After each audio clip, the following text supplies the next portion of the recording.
Aujourd'hui, bonjour. Aujourd'hui, bonjour. Qu'est-ce que je peux en faire bon, c'est assez. Donc, je le redis. Aujourd'hui, mise en peinture époxy. Comme ça, après, on a fini l'époxy.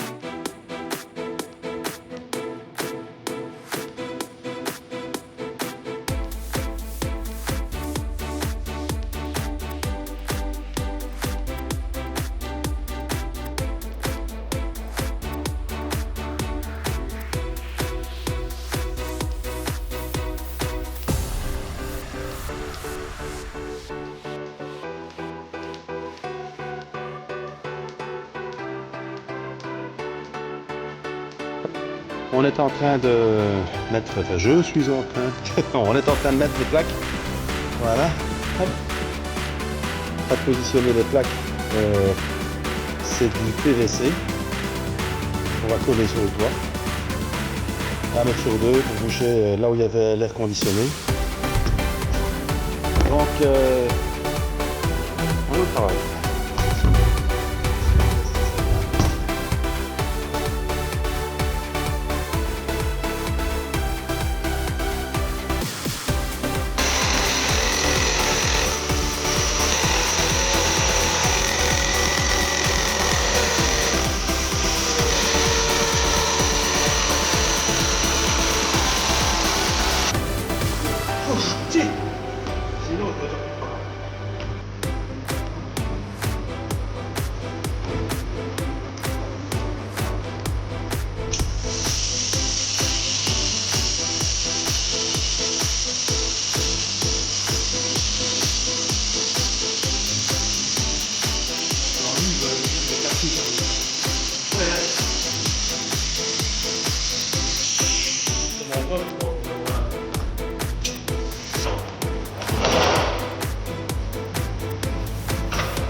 Je vais me mettre qu'elle soit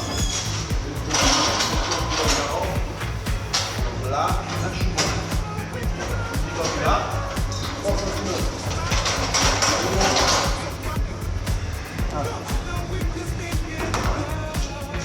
je remise de chaque côté.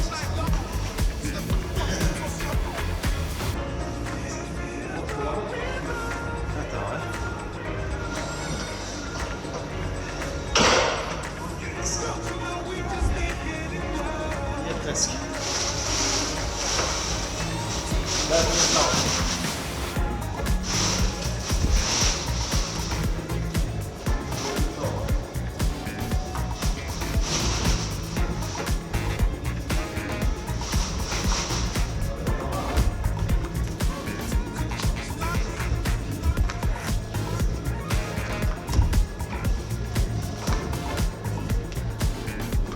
Non, ce que tu peux faire, c'est mettre les ventouses en bas et tirer.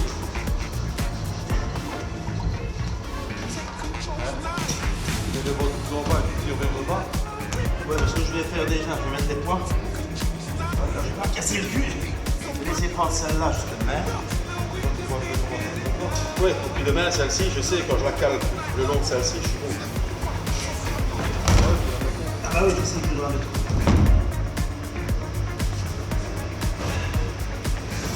Et celle-ci, j'ai enlevé le plastique. J'ai acheté, j'ai enlevé le plastique. Vous devez se l'acheter dans le plastique. Ça, Là, j'ai dû dégraisser l'autre côté. Ici, je l'ai un peu fait chauffer. J'ai fait chauffer pour qu'elle... Ici.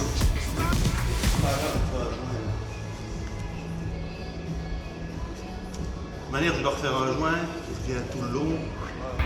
Voilà. Alors là, on découpe les... On a fait un patrouille, enfin j'ai fait un patrouille en carton pour pouvoir faire les découpes de fenêtres.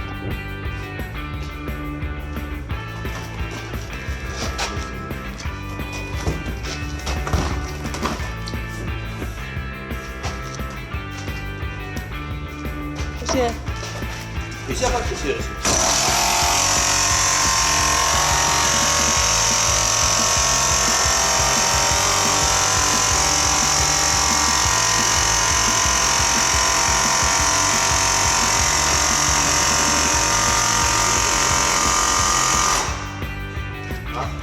Ah oui.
Tantôt, hein. Ah merde.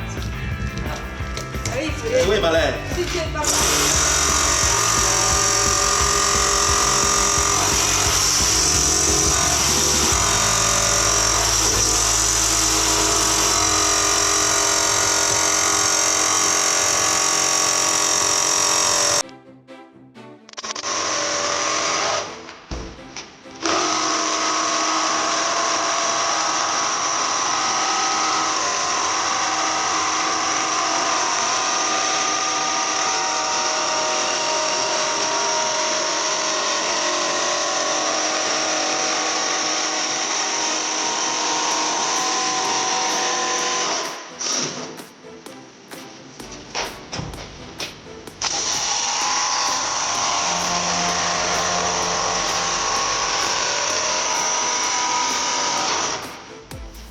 Donc ça devrait... Donc ce grand carton-là, hein, on est d'accord, devrait correspondre à notre vitre arrière. Donc là, je vais aller l'essayer. On va bien voir si ça colle. Si ça match, ben, on va la reporter sur notre plaque d'aluminium. Et puis on s'amusera à découper.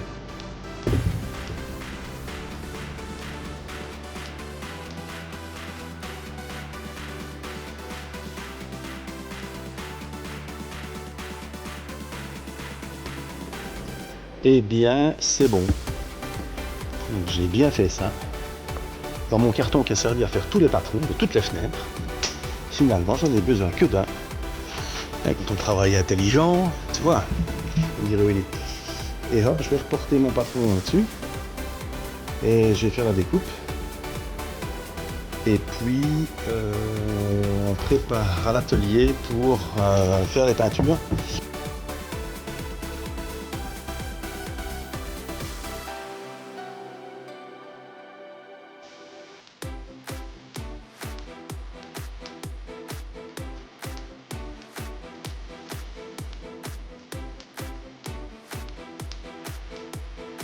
Et bien voilà, toutes les vitres sont découpées, elles sont toutes là. Donc, aluminium tôle de 2 mm. Pourquoi du 2 mm? Bien, parce que il y en a qui le font en 3 mm, il y en a qui le font en 2 mm. La tôle de carrosserie, c'est en 1,8, je crois, un truc d'un genre. Donc, on s'est dit qu'avec du 2 mm, ce serait suffisant. surtout pour les courbures. Sur le côté, c'était pas un problème puisque la courbure est très faible, même avec du 3 mm, c'était bien. Mais c'est surtout pour l'arrière. Donc, j'ai fait le choix de prendre du 2 mm. Bref, donc ce sera en 2 mm. Par après, on sait quand même qu'on va remettre des renforts longitudinaux. C'est-à-dire qu'entre celui du dessus là et celui du dessous ici, quand on aura mis les tôles et qu'on saura où on va mettre les fenêtres, on mettra un renfort qui ira de ce montant-là à ce montant-là pour rigidifier le tout. Donc, montant qu'on peut souder avec quelques points de soudure juste après. Et on mettra un profil en, je crois que c'est du 1,5 par 1,5. Donc c'est le tube, non pas celui-là, ça c'est du très gros. Donc c'est un tube carré largement suffisant quand il sera soudé, qui donnera toute la rigidité aux fenêtres. Plus dessus, on sait bien qu'il va y avoir du liège, qu'il va y avoir des panneaux dessus aussi en isolation. Donc tout ça va contribuer, plus le bois, tout ça va contribuer à la rigidité des fenêtres. En fait, les seuls problèmes qu'on pourrait avoir, c'est par l'extérieur, des coups avec des branchages ou ce genre de choses-là, par après. C'est la seule chose. Mais ça, ce serait le même cas avec du bois ou avec autre chose. Donc voilà. Ça, c'est fait. Les fenêtres, c'est fait. Et voilà, petit retour sur le matos que j'utilise. J'utilise de foreuse, visseuse, massy sauteuse, vous avez pu voir en action. Qu'est-ce que j'ai d'autre aussi? La gaboulonneuse. Donc je suis en Bosch professionnel, attention c'est pas rémunéré, là je fais juste un compte rendu de ce que j'ai. Je suis vraiment super content du matériel. Moi je travaille aussi, j'ai acheté ces batteries là, les Procore 18 volts là, en 4 ampères de chez Bosch, qui sont vraiment terribles. Il y a des promos de temps en temps sur Amazon, moi j'ai acheté sur Amazon. Super bonne batterie et c'est chargé très rapidement. Voilà, j'ai 2 chargeurs. J'ai un chargeur que j'avais reçu avec un combo visseuse et foreuse et sans fil. Et j'avais eu un chargeur et j'ai racheté les 2 batteries en 4 ampères avec un chargeur supplémentaire. Ça charge super vite. En 20 minutes, les grosses batteries sont chargées, les petites, ça va encore plus vite. Ça marche super bien, moi je suis vraiment content. Pour avoir essayé du Milwaukee, je sais que Milwaukee, ça fonctionne super bien aussi. Voilà, puis j'ai du vieux Bosch comme ça pour ma petite meuleuse d'encre, ma meuleuse que j'ai depuis plus de 30 ans et qui bouge pas, qui a encore bien rendu service ici, celle qui a fait pratiquement toutes les découpes. Donc voilà, je suis content aussi de tout ce que j'ai acheté comme petit matériel, je dois bien avouer, sur les sites de vente en ligne, pour ne pas les nommer. J'ai acheté des rifteuses, tout ce qui est pneumatique, j'ai acheté là-dessus. J'ai acheté ce genre d'engin. Donc ça, c'est pour mettre les rivets de ce type-là. Voilà, je vous montre. C'est ces rivets-là. Donc c'est un rivet qu'on met dans les trous ici. Voilà, ceux-ci sont peints. Voilà, donc c'est les rivets qui se mettent dans des corps creux ou sur des plaques, des tôles. Voilà, ici je les ai mis là, ici c'est sur un rivet que j'ai mis moi-même. Ce petit matériel là fonctionne super bien, je suis super content. Pour pas cher finalement, donc pas besoin toujours d'acheter super cher pour faire le travail qu'on a à faire. Mon petit pistolet que j'ai acheté aussi pour peindre, marche super bien.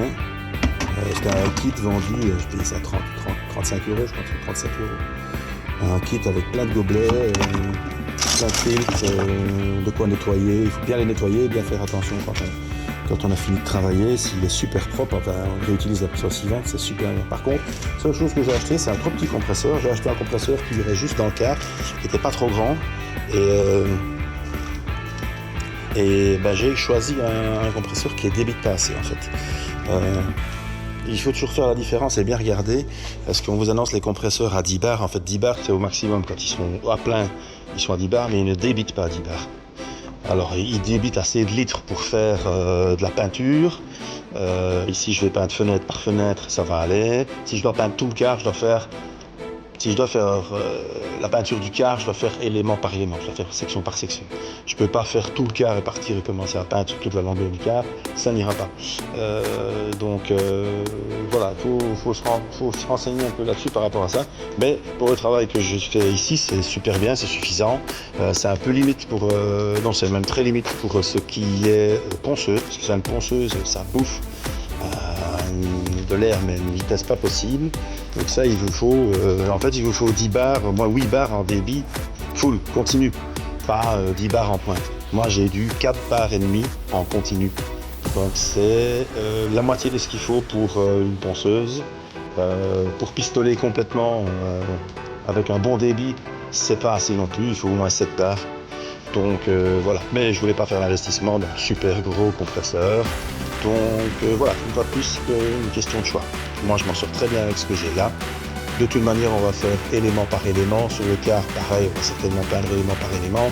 À partir du moment où on a le port de soute, l'arrière, tout peut être divisé en fait. Vous faites ça sur une journée, mais vous faites section par section. Voilà, c'est tout. Et on fait des reprises au niveau de la peinture entre les deux sections quand vous avez plein comme ça, c'est uniformisé.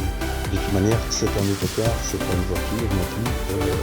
Vu le volume, ça se verra pas trop. Donc voilà. Donc j'avais envie de faire un petit retour sur le matériel que j'ai acheté. Alors un conseil si vous avez un quart à faire, ça, c'est l'achat ultime.